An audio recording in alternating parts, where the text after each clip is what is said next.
Same question మనం చేద్దాం. కొంత సొమ్ము అంటే మనం కొంత సొమ్ము ఎక్స్ అనుకుందాం. p ఈక్వల్స్ టు ఎక్స్ అనుకుందాం. 10% వడ్డీ రేట్తో రేట్ ఆఫ్ ఇంట్రెస్ట్ ఎంత ఇచ్చాను? 10% ఇచ్చాను. అంటే r ఈక్వల్స్ టు 10%. ఎన్ని సంవత్సరాలకి రెట్టింపు అవుతుందంట?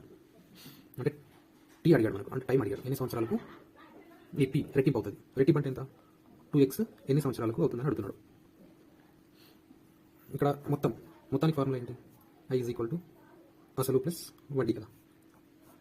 ఈ ఫార్ములా తీసుకుందాం. మనకు మొత్తం ఎంత కావాలి? 2x కావాలి. p ఎంత తీసుకున్నాం? x తీసుకున్నాం. ప్లస్ ఇంట్రెస్ట్ ఫార్ములా ఏంటి మనకు? i equals to PTR/100, right? p అంటే ఎంత? x ఇంటూ t అడిగాడు కాబట్టి యాజ్ ఇట్ ఈస్గా అట్లనే వెళ్దాం. r ఎంత ఇచ్చాడు? 10 ఇచ్చాడు బై 100. 10 1 10 10 ఇక్కడ కొట్టేస్తాం. నెక్స్ట్ ఇప్పుడు 2x equals to x plus x into t by 10. నేను ఎల్సిఎం తీసుకుందాం, డైరెక్ట్ తీసుకుందాము. ఇక్కడ 20x minus 10x equals to x into t అవుతుంది. డైరెక్ట్ తీసుకుంటున్నాం. ఎంత మిగులుతుందండి?